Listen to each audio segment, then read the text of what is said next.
Universidad Estatal Amazónica. Leti Zambrano. El método Rula evalúa posturas individuales y no conjuntos o secuencias de posturas, por ello, es necesario seleccionar aquellas posturas que serán evaluadas de entre las que adopta el trabajador en el puesto. El método debe ser aplicado al lado derecho y al lado izquierdo del cuerpo por separado. El evaluador experto puede elegir a priori el lado que aparentemente esté sometido a mayor carga postural, pero en caso de duda es preferible analizar los dos lados. Aplicación del método. Determinar los ciclos de trabajo y observar al trabajador durante varios de estos ciclos. Seleccionar las posturas que se evaluarán. Determinar si se evaluará el lado izquierdo del cuerpo o el derecho. Tomar los datos angulares requeridos. Determinar las puntuaciones para cada parte del cuerpo. Obtener las puntuaciones parciales y finales del método para determinar la existencia de riesgos y establecer el nivel de actuación. Si se requieren, determinar qué tipo de medidas deben adoptarse. Rediseñar el puesto o introducir cambios para mejorar la postura si es necesario. En caso de haber introducido cambios, evaluar de nuevo la postura con el método Rula para comprobar la efectividad de la mejora. Evaluación del grupo A. La puntuación del grupo A se obtiene a partir de las puntuaciones de cada uno de los miembros que lo componen: brazo, antebrazo y muñeca. La puntuación del brazo se obtiene a partir de su grado de flexión-extensión. Para ello se medirá el ángulo formado por el eje del brazo y el eje del tronco. Tabla 1. Posición del brazo. Posición. Puntuación. Desde 20 grados de extensión a 20 grados de flexión 1. Extensión 20 grados o flexión 20 grados y menor que 45 grados 2. Flexión 45 grados y 90 grados 3. Flexión 90 grados 4. Tabla 2. Modificación de la puntuación del brazo. Posición. Puntuación. Hombro elevado o brazo rotado más 1. Brazos abducidos más 1. Existe un punto de apoyo menos 1. La puntuación del antebrazo se obtiene a partir de su ángulo de flexión, medido como el ángulo formado por el eje del antebrazo y el eje del brazo. Tabla 3. Puntuación del antebrazo. Posición. Puntuación. Flexión entre 60 grados y 100 grados 1. Flexión 60 o 100 grados 2. Tabla 4. Modificación de la puntuación del antebrazo. Posición. Puntuación. A un lado del cuerpo más 1. Cruza la línea media más 1. Puntuación de la muñeca. La puntuación de la muñeca se obtiene a partir del ángulo de flexión / diagonal extensión medido desde la posición neutra. Tabla 5. Puntuación de la muñeca. Posición. Puntuación. Posición neutra 1. Flexión o extensión 0 grados y menor que 15 grados 2. Flexión o extensión 15 grados 3. Tabla 6. Modificación de la puntuación de la muñeca. Posición. Puntuación. Desviación radial más 1. Desviación cubital más 1. Tabla 7. Puntuación del giro de la muñeca. Posición. Puntuación. Pronación o supinación media 1. Pronación o supinación extrema 2. Evaluación del grupo B. La puntuación del grupo B se obtiene a partir de las puntuaciones de cada uno de los miembros que lo componen: cuello, tronco y piernas. La puntuación del cuello se obtiene a partir de la flexión / diagonal extensión medida por el ángulo formado por el eje de la cabeza y el eje del tronco. Tabla 8. Puntuación del cuello. Posición. Puntuación. Flexión entre 0 grados y 10 grados 1. Flexión 10 grados y menor o igual que 20 grados 2. Flexión 20 grados 3. Extensión en cualquier grado 4. Tabla 9. Modificación de la puntuación del cuello. Posición. Puntuación. Cabeza rotada más 1. Cabeza con inclinación lateral más 1. La puntuación del tronco dependerá de si el trabajador realiza la tarea sentado o de pie. En este último caso la puntuación dependerá del ángulo de flexión del tronco medido por el ángulo entre el eje del tronco y la vertical. Tabla 10. Puntuación del tronco. Posición. Puntuación. Sentado, bien apoyado y con un ángulo tronco-caderas 90 grados 1.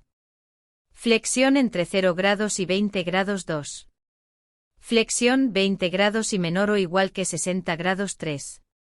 Flexión 60 grados 4. Tabla 11. Modificación de la puntuación del tronco. Posición puntuación.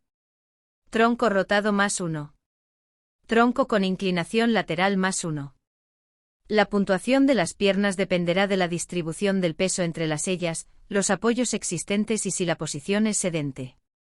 Tabla 12. Puntuación de las piernas. Posición puntuación. Sentado con piernas y pies bien apoyados 1.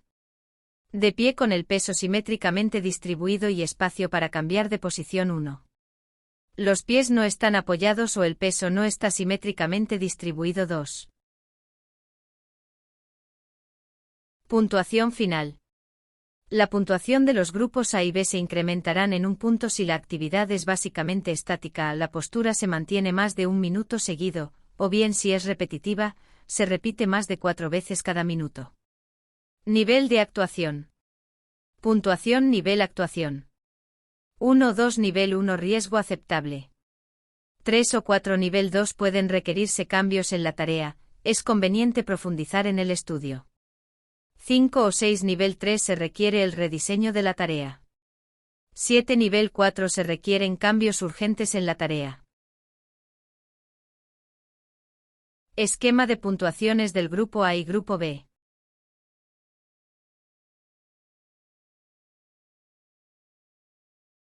Biomecánica estática coplanar. Introducción. Las lesiones musculoesqueléticas debidas a la carga física suelen tener un origen común, la sobrecarga de estructuras corporales, articulaciones, tendones y vainas tendinosas, ligamentos, músculos, etc.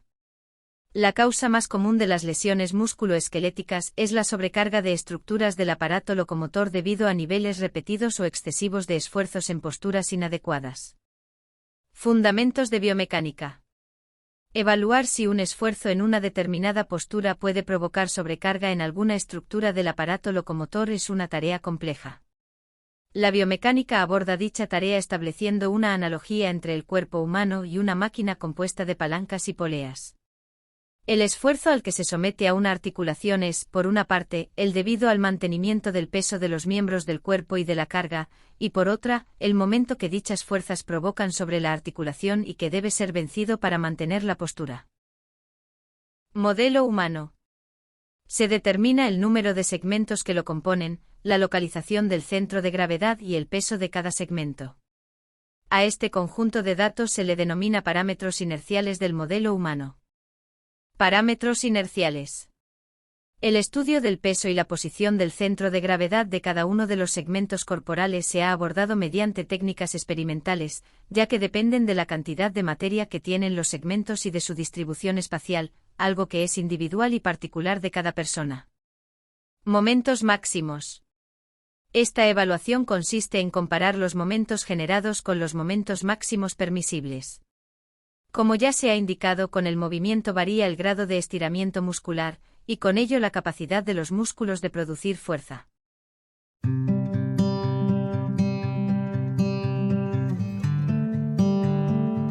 Procedimiento del cálculo. El valor calculado es el máximo recomendable para posturas y esfuerzos puntuales de corta duración. Este valor deberá ser disminuido si los esfuerzos son realizados durante tiempos prolongados o con frecuencia. Los límites recomendados dependerán de la duración de la acción y de su repetitividad. Hobbs-Strand Index. Es un método de evaluación que valora el riesgo de desarrollar desórdenes traumáticos acumulativos en la parte distal de las extremidades superiores debido a movimientos repetitivos. El Strand Index indica el riesgo de aparición de desórdenes en las extremidades superiores, siendo mayor el riesgo cuanto mayor sea el índice. Algunas variables del método son medidas subjetivamente basándose en las apreciaciones del evaluador. En ocasiones esto es considerado como una limitación del método. Determinar los ciclos de trabajo y observar al trabajador durante varios de estos ciclos. Obtener el valor del JSI y determinar la existencia de riesgos. Revisar las puntuaciones para determinar dónde es necesario aplicar correcciones. En caso de haber introducido cambios, evaluar de nuevo la tarea con el método JSI.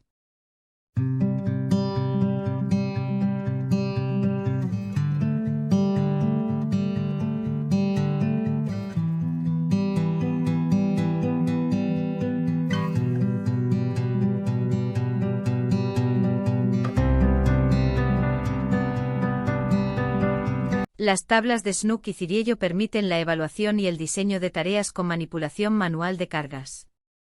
Consideran las limitaciones y capacidades de los trabajadores y contribuyen a la reducción de las lesiones lumbares.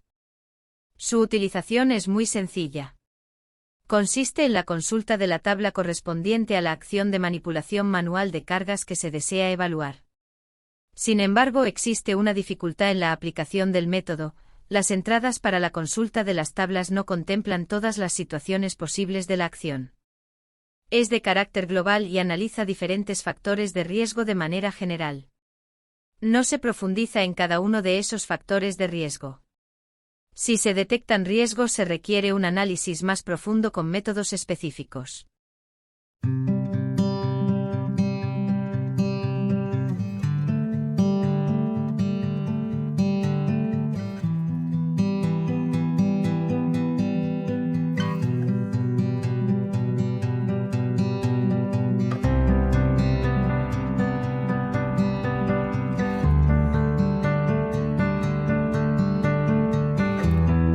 La valoración final se representa en forma de histograma. Esta representación gráfica permite tener una visión rápida de las condiciones de trabajo y establecer así un primer diagnóstico. Conociendo cuáles son los elementos más desfavorables en las condiciones de trabajo, se pueden establecer prioridades a la hora de intervenir sobre los distintos factores evaluados.